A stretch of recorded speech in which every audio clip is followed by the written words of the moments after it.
Yes, everybody, it's that time of the week again, bitch. Welcome back to another exciting episode of Old School, New School Comedy Podcast. And I am your host, Christy Miller. And with me this week in the studio is an old dear friend of mine. I mean old. This bitch is old as shit, honey. Rickety crickety. No, I've known this is my dude from the Comedy Store days. Like, he is Comedy Store family. He's done a lot. You'll probably recognize him from the Bad Friends podcast with Bobby Lee and Santino. And he was also in one of the voices in the Adult Swim cartoon called The Jellies. And there's a whole bunch of shit he's been doing, and there's stuff coming up I'm sure he'll tell you about. But I love him to death. Don't shake your head at the camera. I'll punch you in your eye. Dear friend, my OG, Doc Willis. So, Chris? What's up, player? You are so dumb. Well, welcome to New York, homie. Hey, thank you. I'm happy to be here. Are you, though? Oh, yeah. I mean, besides that homely guy trying to kick my ass on the train, I'm good. You let a homeless dude kick your ass? No, I didn't say he kicked my ass. I said he tried to. It was probably a woman, and she's probably like 78. You don't fuck with them old homeless bitches. They will fight. Hey. They're surviving on the streets in their 80s. You don't think they can fight? These bitches are hardcore. I'm gonna hire them as my security when I go on the road.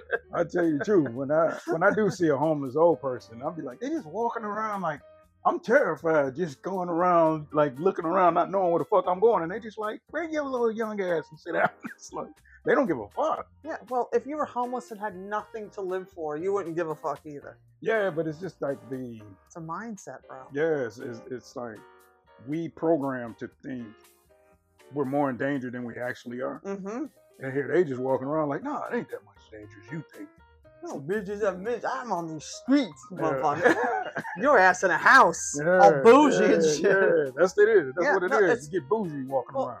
People get fearful because they're just not exposed to different elements or different types of people or different situations. So when you're completely alienated from that for a long period of time, people get fearful because they don't know what to expect. Yeah, you don't know what to expect, and you don't know how you're gonna react to the shit either. Mm-hmm. It's like I found myself getting angry, and I had Comedian Rail with Comedian Rail Battle when it happened, and he was like shielding me, like, hey man, I know how you are, don't do this. And I'm like, no, I'm not about to fucking fight the homeless guy on the side. It's like, no, I understand that they have mental problems, but he's fucking with me a little bit. I was like, man, fuck That's this. why you gotta either punch him in the face or just get up and walk away, change cars. You've had a fight on the subway before, yes, right? Yes, I did. That fucker came at me out of the blue. Like, I mean, I knew he was crazy, but it was a crowded train. I'm like, he ain't gonna do shit.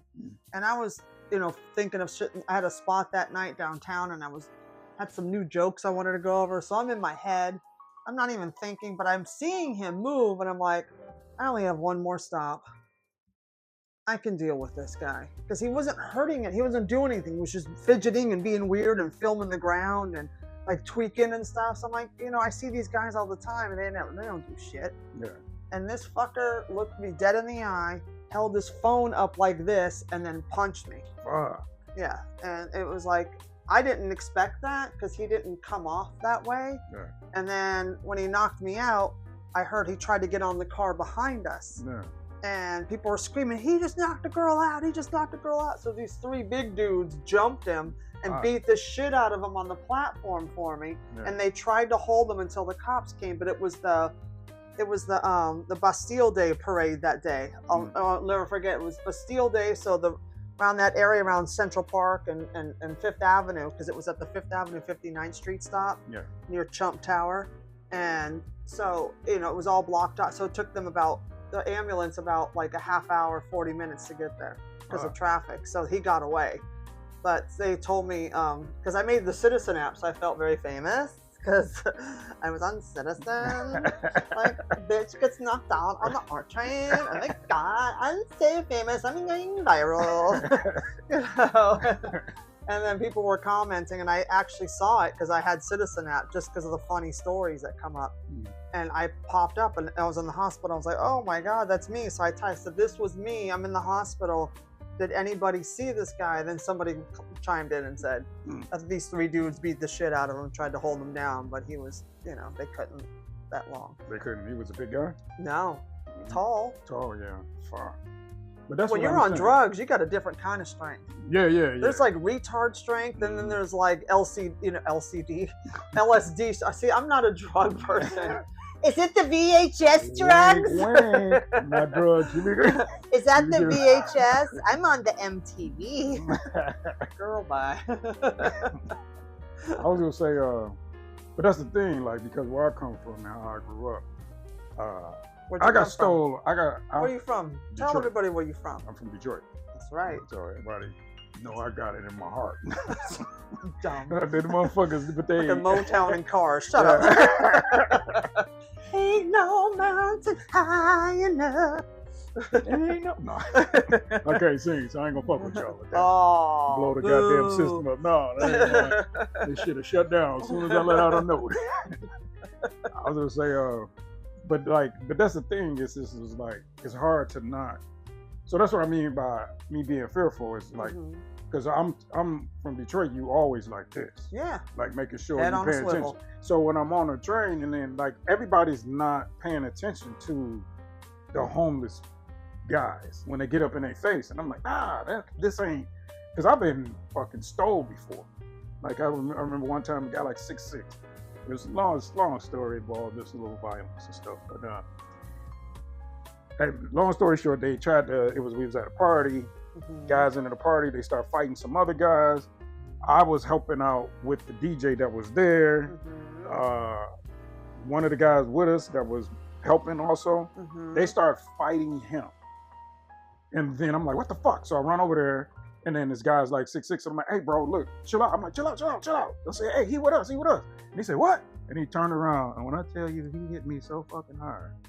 I don't know if you ever just been sent sliding across. I couldn't stop the momentum. I was grabbing chairs and tables. I said, God damn, and this momentum, I'm about to fall out the fucking building. He fucking big dude, though. And I was like, shit. I said, man, I jumped up and said, damn, is my shoes over there? Let me get the fuck put my shoes back on. Let me tell you something. You'll never hit him off there. He hit me hard in the motherfucker. And I said to myself, I said, from now on, anybody get that close to me, I'm firing off.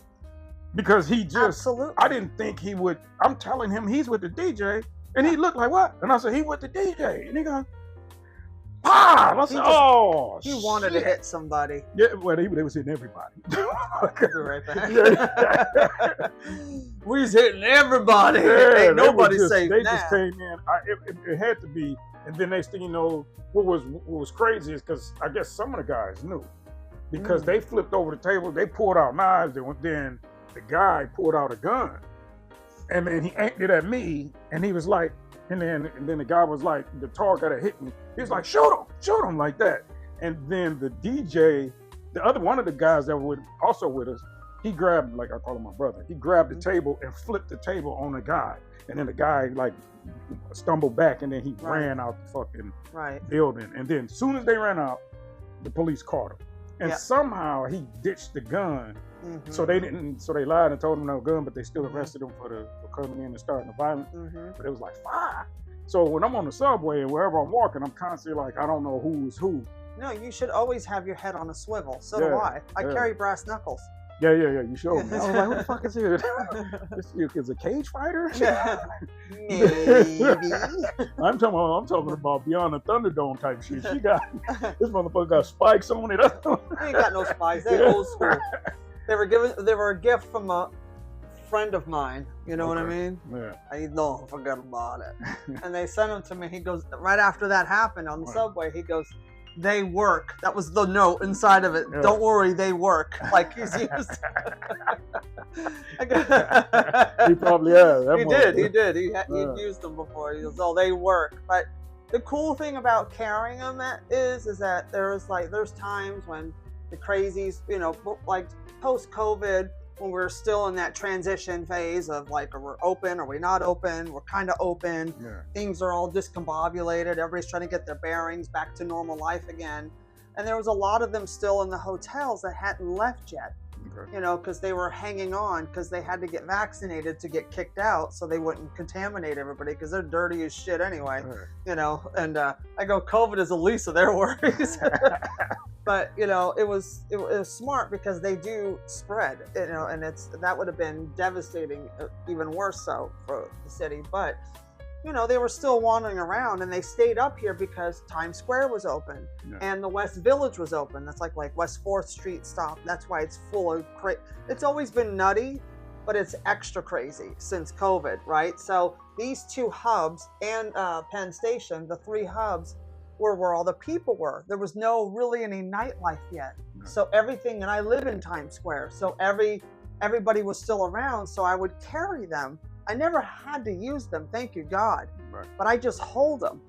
And I've had dudes come. I was walking towards Broadway from my apartment on my street, and I cross 8th Avenue, and I have another block to go, and this dude was coming towards me, and he looked at me, and I'm like, this motherfucker's gonna start some shit. And so I just kept walking, and I had a big sweatshirt on with the pocket in the front, so I had my knuckles in one hand and my phone in the other inside the pocket, so you couldn't see. And I knew it. I just, you know how you just have that spidey sense. You just know someone's going to be a problem, and you know when other people are just nuts, you know, just avoid them. And I'm like, this guy's going to be a problem, I can tell. So I'm walking, and I get to the next block to cross the street past 8th there by the TKTS to get on the train to go uptown. And I'm waiting at the stoplight for the traffic, and he was behind me the whole time, and I knew it because I could feel him. And he was mixed. And so he started circling. Because he probably was following that ass. Really, Doc? My bad, dog. My bad. Okay, go ahead. I'm gonna fuck you up. You're lucky you're on the big stool. Punk ass. I look taller than her. That's what I'm talking about. I feel like a motherfucking giant. Yeah, well, stand next to me. He'll be Danny DeVito and I'll be Arnold Schwarzenegger and twins. So dude starts circling me and giving me this look, and he's like smoking a joint, and I pulled my hand out of my pocket and I go, there ain't nothing in here for you. Yeah. And he goes, oh, sorry ma'am, and walked away. Hilarious. Yeah, I'm like, oh, he got polite. I go, pulling out brass knuckles will make a crazy person polite. Yeah, motherfucker, I'll fuck you up. Oh, excuse me, madame. I didn't mean to disturb you. Cheerio, carry on, love. You know, exactly. You know, I'm like, that'll make a bitch talk proper. Yeah, switch up that whole attitude. The whole, yeah, motherfucker. Where that energy yet? Nah. Sorry, lady. My bad, girl.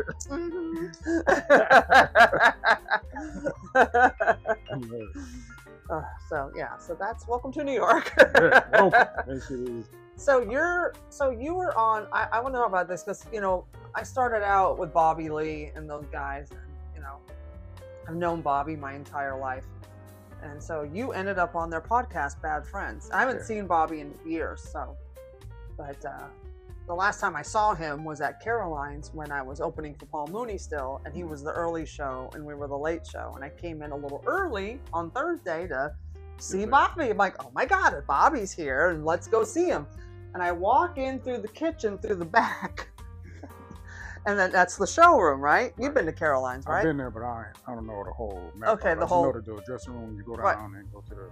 Okay, the dressing room, the hallway there to the green room, but there's the hall to the kitchen to get out, and then there's then if you keep going, there's the showroom. Right. So I come out the kitchen to the back to go into the showroom, and I'm standing in the back. Now, mind you, there's probably only like 100 people most in the audience. It was Thursday. It's a slow night. It's Friday and Saturdays when they pack them in, right? So Bobby's on stage in his underwear, butt ass naked, and just did his little tidy grays. They weren't white, honey. Okay. Oh, and I'm standing in the back, and I'm quiet because I just want to watch. I'm not going to disturb. And all of a sudden I hear, Christy, get out of the room. I don't want you to see this. I go, how did you see me? You got this going on. How did you see that far? I go, you lie. You motherfuckers can see far. Fuck. Oh, we were dying. Oh, it was so much fun that night.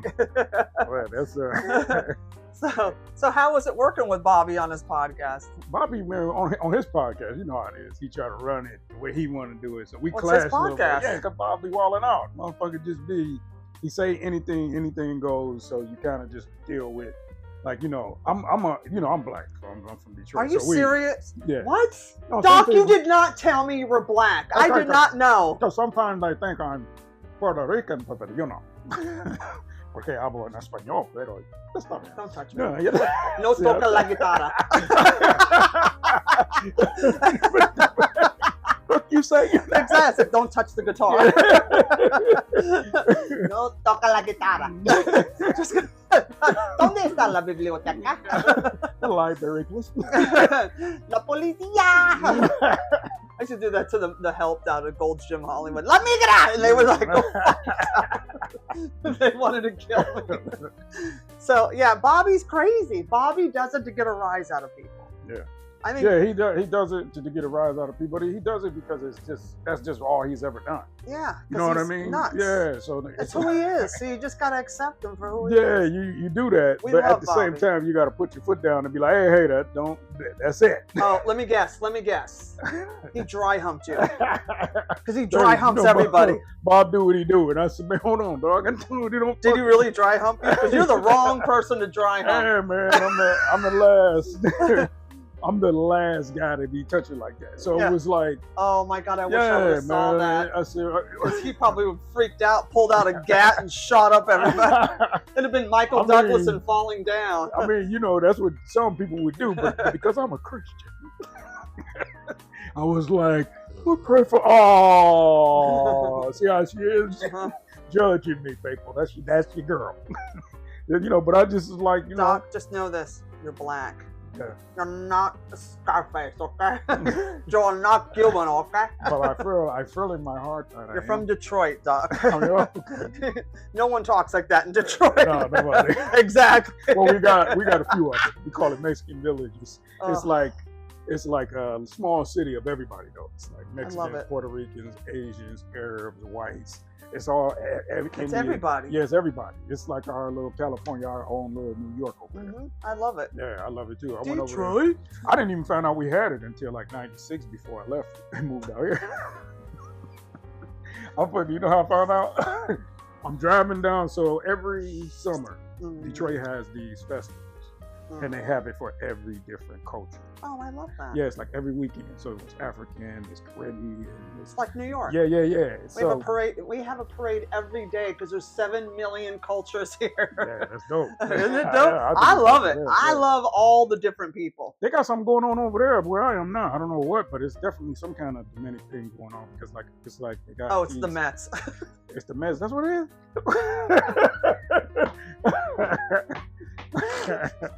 All I know is I was walking and then it was like on the blocks there was these tents and they was like cooking food and the people loud music. They was playing a lot of different. That's all. Yeah, there's like and stuff like that. Oh, that's cool. It's probably something like Dominican festival. That's awesome. Yeah, it wasn't like a whole lot of people. It was just like it seemed like just the neighborhood got together and say, we're gonna throw up an event. We're gonna shut these streets down. Yeah, we're gonna barbecue on the sidewalk, just like the Mexicans in Silver Lake. Yeah, that's exactly what it was. I was like, what the fuck? If you're from LA, you'll know that reference. Yeah. Barbecue on the sidewalk, man. That's it, man. I love it. No, I love all the street fair. Like there's a street fair today on 8th Avenue. Oh yeah? Yeah. Oh yeah, that's what it ended at 6. Yeah. Yeah, that's what I saw. I was like, what the hell is going on over here? That's what's exciting about. But I'll tell you one thing: like there is no place in America like Times Square. Nope. You will never. I mean, as America. diverse as Hollywood, LA area is, it's not like Hollywood Boulevard is about the closest you'll get to this whole time. The radius of this. It's like, God damn, everybody's together everywhere. Yep. Fucking fantastic. Well, that's why they call it Times Square. Like right at 45th and Broadway and 44th and Broadway, how it crosses. It's the crossroads of America. It's funny. The hotel I was in is primarily Latinos working in, right? So that narrows it down to all hotels. No. This is what I'm about to say. Okay. So right next door, I checked into the one next door. Okay. Because they had a better rate, which I told you today. Yep. All Indian people. Oh, no. Yeah, and I was like, oh, what the? And then like I was like, I'm back. And then another one came out, and then the dude was cleaning the windows. I said, what the fuck? It was like weird to me to see that it was primarily mostly Indian people and like a couple Latino maids. And then next door it was all Latino. Yeah, no, all Latino over there. I said, wow, this is weird. It was as if they just like say, my family gonna work over here, and my family gonna work over here. No, you cannot get a job. You go next door. You're a Mexican. This is for the Indian only. Yeah, I am so canceled right now. Yeah, you canceled. Cause see how I can't even do the fucking the accents. That's cause I ain't racist. No, I'm sorry. Right. I can't do those accents. You got that shit down like you. I live in New York City. I'm surrounded by accents. I love them. That's true. They're amazing. I love how multicultural New York City is. Really, Doc? Just letting them know. Really? Nobody could see we got something in your eye, Doc? You know what that is? It's my finger poking you in the eye.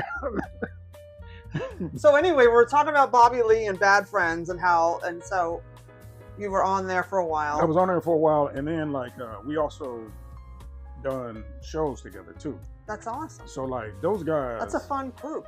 Let me tell you something. Like they sell out everywhere. Yeah. I mean, it's insane. Like even Bobby was already selling out. Yeah. So now like we did an episode in San Diego, and we did the podcast there too. And Tito, he actually rented out a theater for himself and did a show there and did an hour. Wow. Sold it out, 1,500 by himself. That's good for him. Yeah, it's like fuck. This shit is fantastic. So I enjoyed just the experience of being around so many different people. But you know me, I've been around so many different, from opening with Al Madrigal, and Eric Griffin, and Ian Edwards, and they, different crowds and different types of people. Yep. Went even with I've been out with Yorsi, I've been out with just all kind of different, and I love doing different rooms. Me it's too. One of the greatest things that you could do. It's like I always tell people about the comics, especially about, I call it the trifecta: the white mainstream rooms, the black rooms, and the Latino or gay rooms. There's like 4, but usually there's not a lot of Latino rooms as there is gay rooms. And I'm like, if you can play these demographics and still do your act, you kind of nailed it. You know what I mean? Like if you can, because I watch, and I know you probably see this a lot, is, especially in LA, is when you go to there's a lot of black rooms here, like in Brooklyn and up in the Bronx. I love, they're just delicious. They're fun, or out in Newark, somewhere, anywhere, right? So, and I go on out there, I have a reputation from opening for Paul Mooney, so I kind of a following in that demographic, which is great. I love it. The funnest rooms I've ever played. And so, but when I'm out there and I see other white comics going up in a room that they're not used to that demographic, and they start, I call it white cooning. Yeah, that's the word. Because they start pandering. I go, they're people, asshole. Be your goddamn self. Be funny. Yes. And I get so angry, and I'm just watching this going, oh, my head, like I'm getting stupider by the second. So then when I go up after them, I roast the shit out of them, because that's one thing I love about black rooms, is that if you don't address the elephant in the room, they're going to kill you. Yeah. They want you to address the crazy or the dumb shit that just happened. Yeah. White rooms just forget it happened and they just move on. Right. But black rooms, man, you can go in on the people that sucked. Yeah. And it's so fun. I'm crazy. Yeah, because black people, they're real. I think all of audiences are real, but just style and culture just what dictates the flow of the comedy. So you have to be 100% you in every room. Of course. Who helped me really pull myself together to a certain degree. I mean, I ain't gonna say he helped me really, but he said something to me. Katt Williams. I was, when I used to park the cars at the store. Yep. And so here's what's crazy about Katt. I had forgot that he had the room at the Hollywood Casino, and me and some other comedians used to go there. Oh, it's low? Oh, and me and other comedians used to go there. Dang, that whole thing was down like that. Okay, well, my bad. I was just saying, but it's fine. But I had forgot, like I said, and I used to go over there with, you remember Walton Jordan Maurice King, Henry Coleman. Yep. Matter of fact, Henry was just here at the Bronx Salsa Fuego, and I was supposed to go up there on October 15th, but I forgot. So he was there Tuesday, but no, I had to. I did Keith room. So you were doing Keith. Yeah, and I couldn't. I didn't make it. But it was 2 shows though. I could have, but I forgot. After that. I was just hanging out with them as a seller. So so anyway, I forgot all about him. He come up to the store, and he came into the parking lot, and he walked over to me like he knew me. And then he goes, "Hey, what's up, man?" And I said, "Hey, what's up, Katt?" And I shook his hand like, So he's just either friendly, because Eddie Murphy's do that too. Right. He's one. Eddie's sweet though. Yeah, Eddie Murphy Super come sweet. in, tips. Boy, that boy used to live on the parking lot. lot. Eddie's very generous. Yeah, he's super generous. Super generous. Yeah. So the next time Katt came, I was like, "Hey man, let me ask you a question," because I had started going to do this room over there by Compton, over there in El Segundo in Maine. Okay. All right, so called the Family Room. Do you know about that room?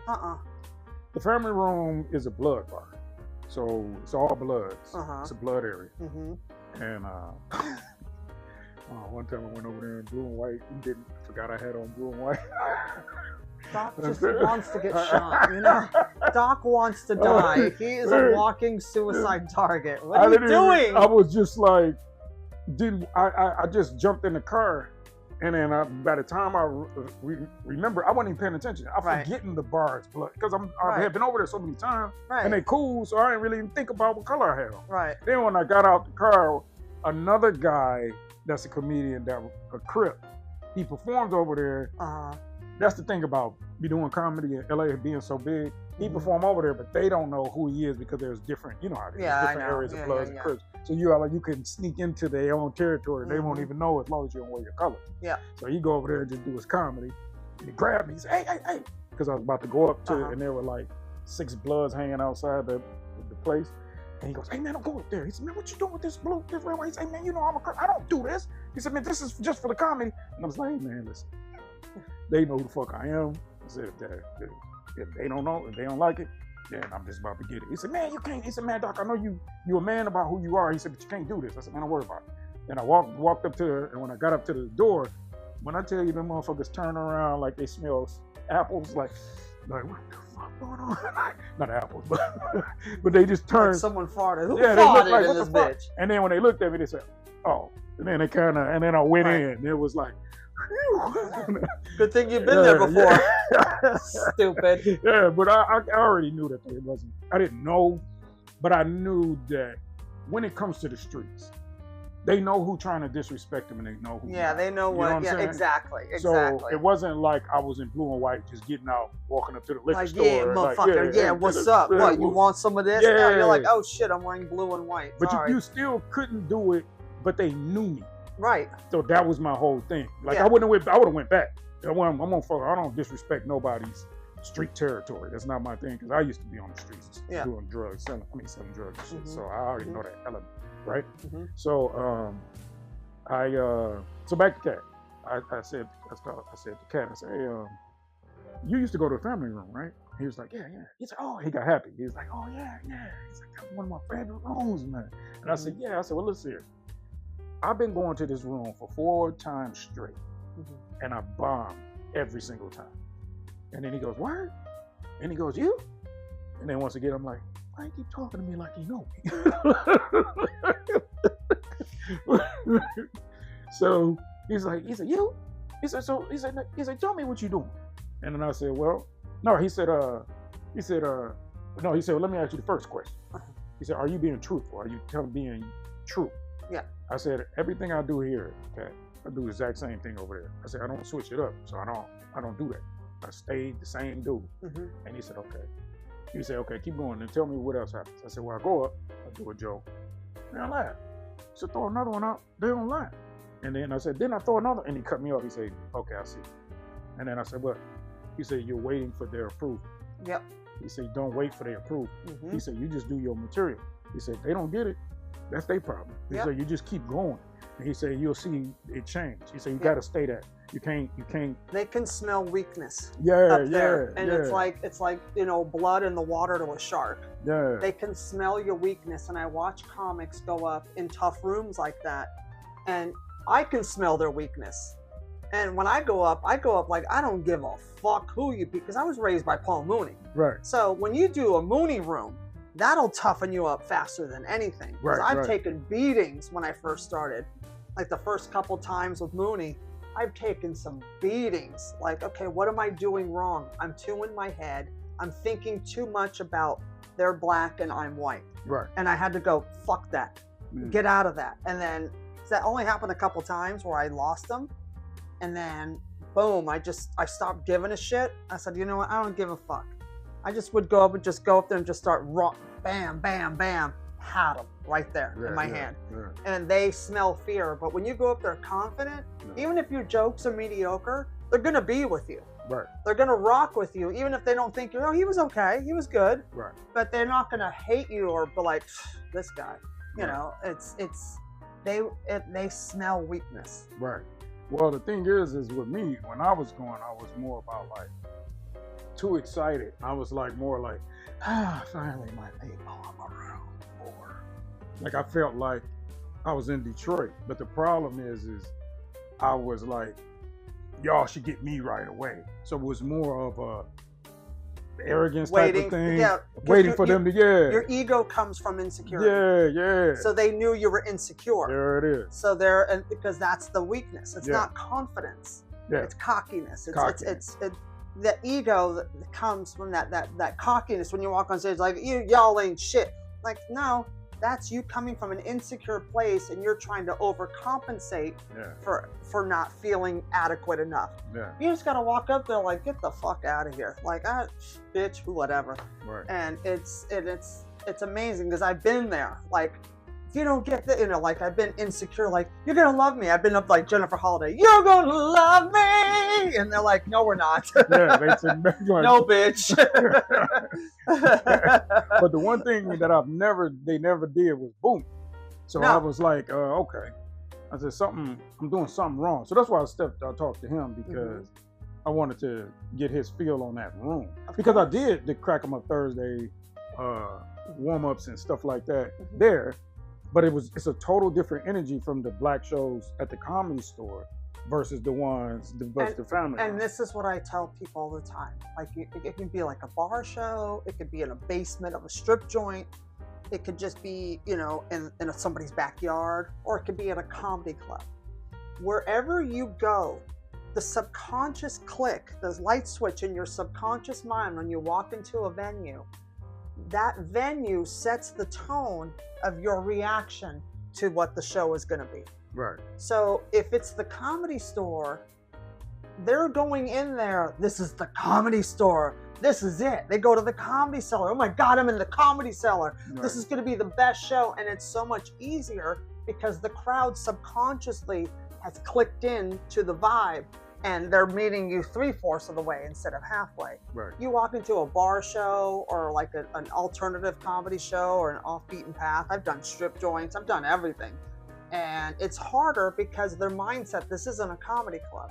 Right. Like, okay, let's see what you got, kid. But it's a mindset. But the thing is about the family room at that time, it was trained comedy room. So like it's definitely set up for comedy. So, but what it is just that, man, I got to hold up. You just hold it. No, we don't. It's black. Yeah, it's black, baby. We don't do that. It's black. It's black. You. And it's Jewish now.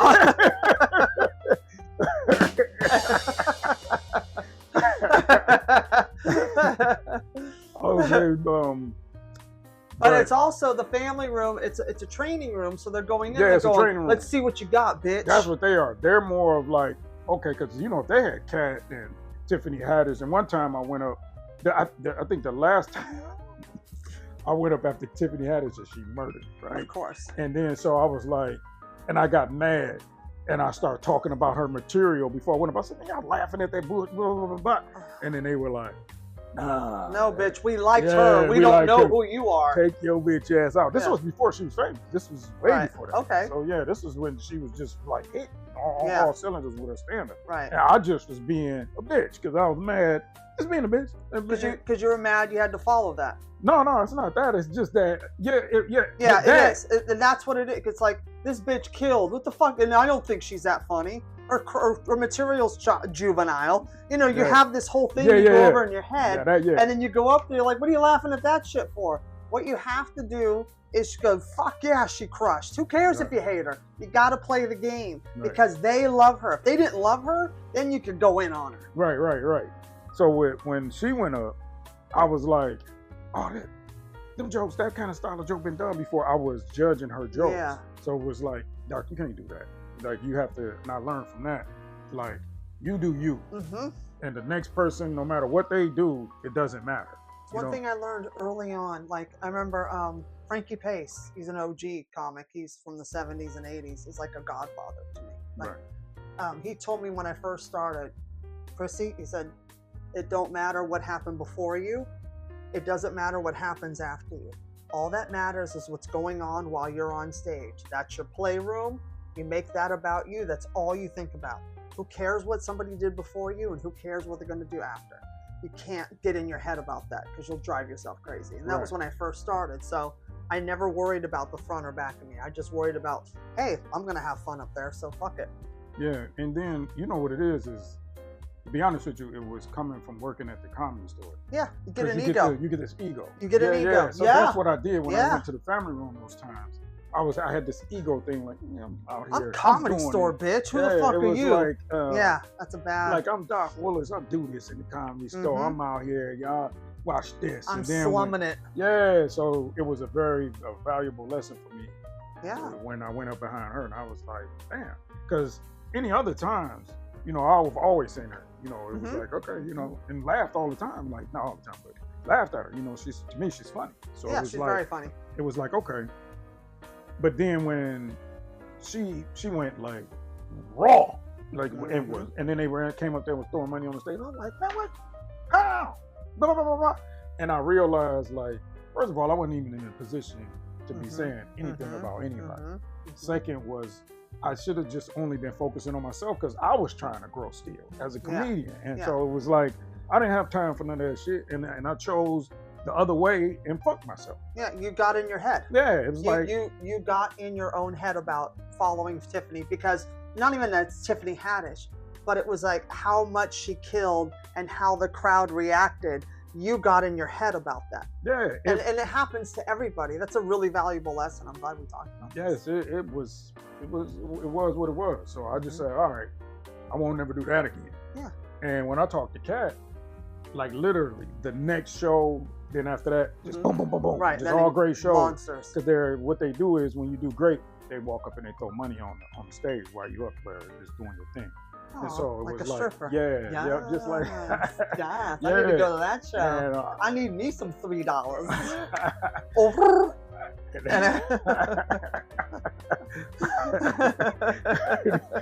I am so stupid. Yeah, you sound just like Cardi. Like who? Like Cardi. Like Cardi. I love me some Cardi B, bitch. She even got the wig like her. Don't touch the head. No toca la guitarra. That's all you. No toca el pelo. And there it is. Mira, yo no know, right? You're stupid, right? Ah, that's cute, right? When I sleep with a Puerto Rican, I get the accent. Yeah, wink, wink. Mira, Las Vegas. Anyway. You know I'm stupid, right? You be wilding the fuck You know I'm stupid, right? You know I'm stupid, He sounds just like Rosie Perez. It's like, oh my God, you don't fucking talk to me like that. I'm not even like, you don't even know that all in the nasal. She's too nasally. I like Fran Drescher. Oh, Mr. Sheffield. Damn, I know you can do imitations. It's fucking dope. That's right, bitch. You fucking talented. I do a lot of voices. You fucking Eddie Murphy Jr. over here in this motherfucker. Because what woman does imitations really well? A comedian, I don't remember. They're not alive anymore, actually. Yeah, because I was thinking over the years. Like a lot of 80s female, like Pam Madison, she died of cancer. Melissa Villaseñor. She does very well. Margarita Villaseñor. Bria Las Vegas. Sorry. Shout out to Melissa. Keep doing your thing, girl. Keep doing it, girl. That's right. And the one that Matt Very Edgar few fucked and talented made famous. He's got the magic dick. yeah, out there doing it. Go ahead, Matt. Keep dropping that thunder on him. Matt did the podcast months ago. It was Oh, fun. yeah? Oh, yeah. We did. It was like 2 hours, though. I'm like, Matt, shut up. He's the one who got me my first spot at Caroline. Oh, yeah? Yeah, now, when I he was love here. Matt Edgar. Yeah. He's hilarious. That's a good dude. But, God, you know, I loved having you on here so much. That's fantastic. Yeah, you'll have to, every time you come to New York, you have to do the show. Really? Yeah. Okay. All right, we'll do it. Yeah. I was thinking of coming hopefully in February or March, depending on what I'm doing. Well, depending on what you're doing. Yeah. Depending on what you're doing, right? Nope, stupid. I love doing the Boricua. I love it. You got this shit. You be I ride the 6 train, stupid, right? That's cute. You got it at Claire's, and it's so cute. Mine's from Nova, right? Stupid. You probably gonna have a lot of rustling on this month because I've been laughing. I don't care. I don't give a fuck. No, I love you to death, Doc. I was thinking, what's so funny is I was thinking, I'm like, if Doc moves to New York, like, you and I should do a podcast because it's just, I don't know. I had this idea the other night when we were me, you, and Teddy Smith were hanging out. Yeah. And I had this idea that we should do a podcast when you come back, like start a podcast together. Oh, yeah.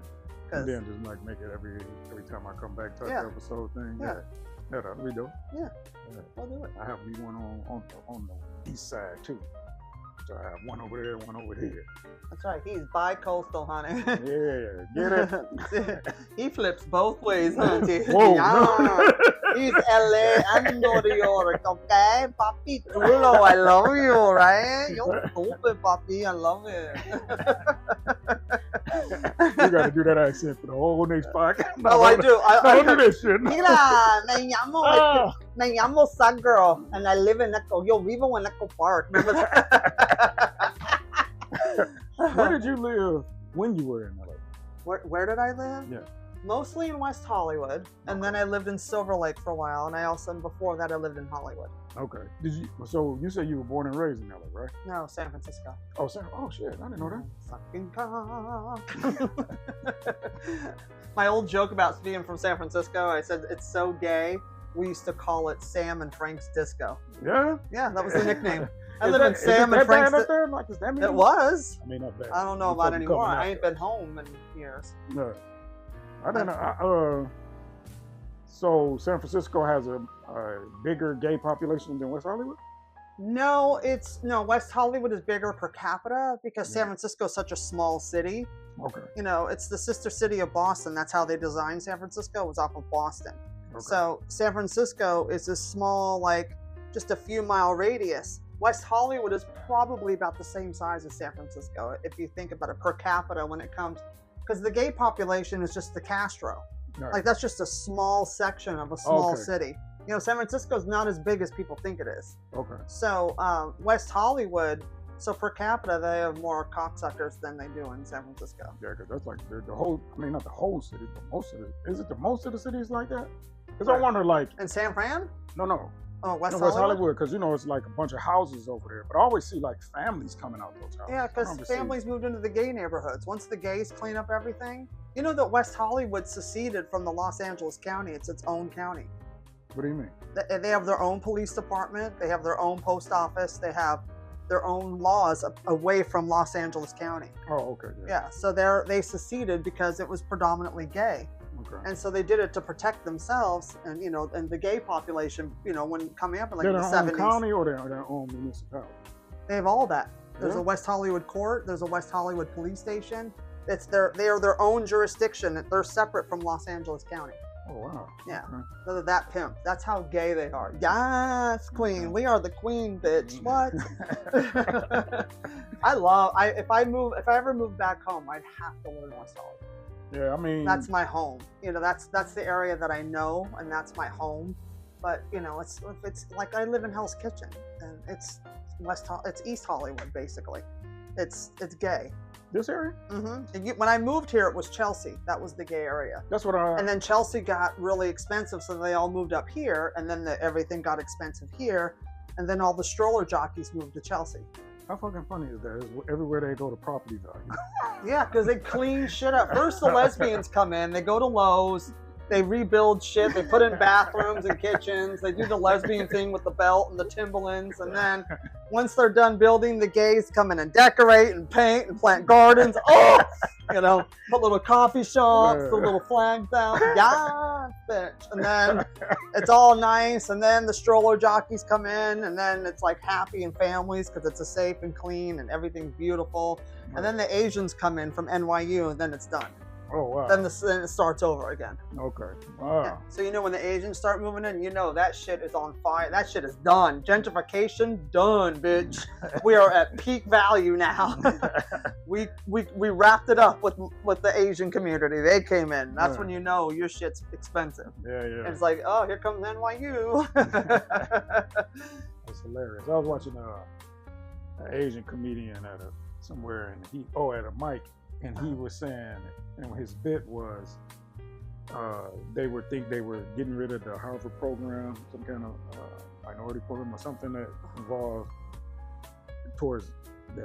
involved getting more Asians to come in. And then he was like, yeah, right, like we wasn't getting in anyway. I was like, fuck. I was like, yeah, I guess right. I'm like, poor guy. Yeah. It was like we ain't getting in anyway. It don't matter. It's just like whatever. Yeah, I was just like, fuck this guy. They got their own shit. They're fine. They're fine. Yeah. That's the hardest working community with those kids. That is the hardest studying kids on the planet. Yeah. That's their culture. God bless them. I love it. I love all different kinds of shit. I like going. That's one thing I love about New York is going out. You see all different color people, all different languages, different backgrounds, different, you know, it's just fun because you're just exposed to everything. Right. It doesn't all look like you. I'm like, I get bored looking at some old pasty white bitch that's just angry as shit all the time. Well, I thought when she said you, I was about to say, damn, you're racist in the mud. You was like, He wants, I didn't say you. You made eye contact. Oh yeah, I didn't say people. I said you. You over there. I didn't say you people. Could you scoot over there? Hey, you people. You people. That's how black people, we always pulling that bullshit. That's the name of our podcast if we do it. You people. Oh, that's fucking funny. You people. Oh God, I love you to death. But before we go, I always like to wrap up the show with the 2 questions. And question number 1, Doc Willis. Is there a bit a comic has written that made you go, God damn, that was brilliant. I wish I'd written that. You fucking made me so mad with that question because I had 2 as soon as you said it. Mm-hmm. I have 1,000. And they come from my 2 greats. So my 2 greats are Carlin and Pryor. Of course. And they're both, and what's ironic about both jokes, they both involve death. And so for me, it's hard for me to choose, man. I would go with Richards. Richards is very emotional, and Carlin, he's just a wordsmith. Wordsmith, but he's also emotional too. He's because he can pull at your strings. Yeah, and Carlin was a master. But that's what these 2 jokes did for me. They're both about death. All right, so pick one. And tell me. Well, Richard Pryor is when his father died having sex with a young girl. Yes. The beauty in this joke is he says, she came up to him and she was distraught. After a couple of years after he passed away, she still was like shaken by it.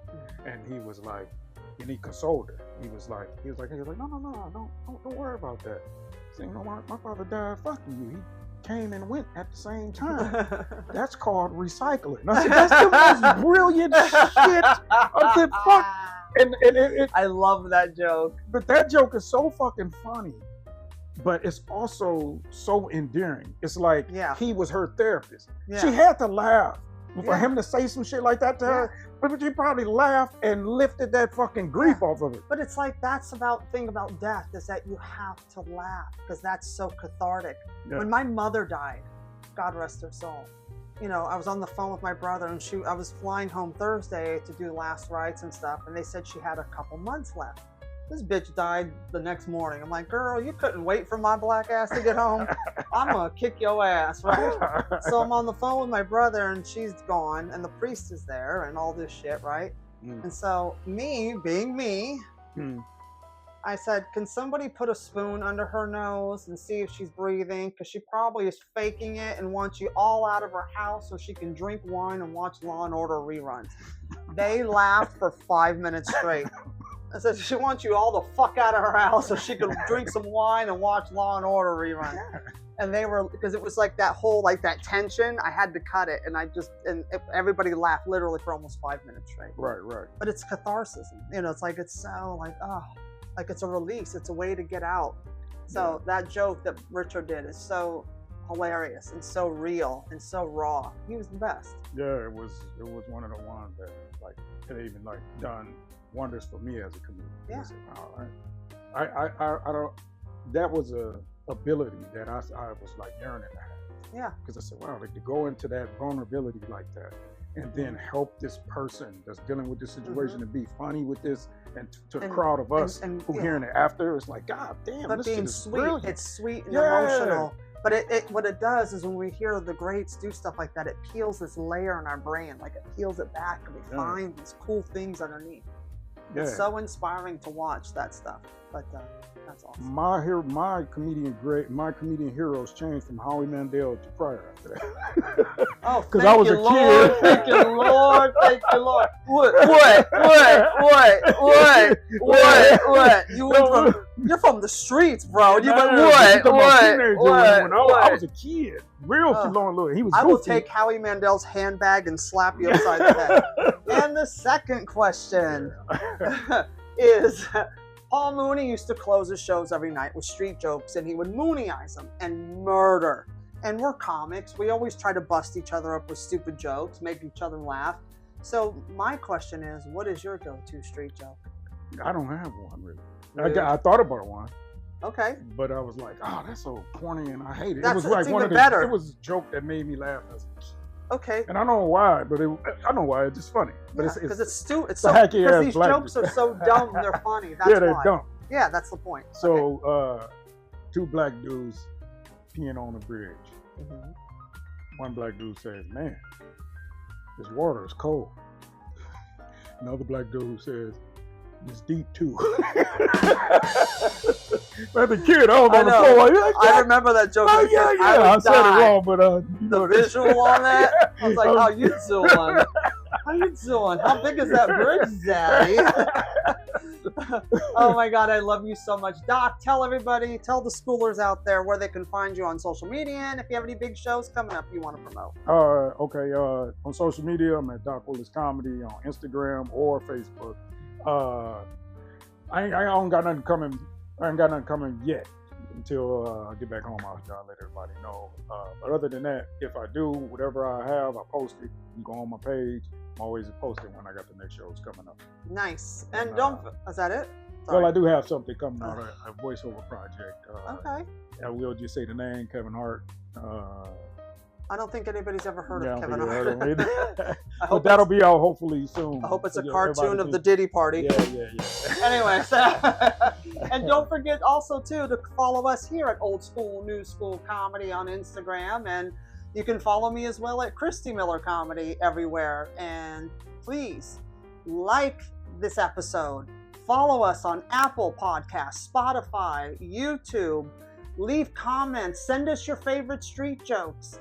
And last but not least, don't forget to share the show. We love you. See you next week.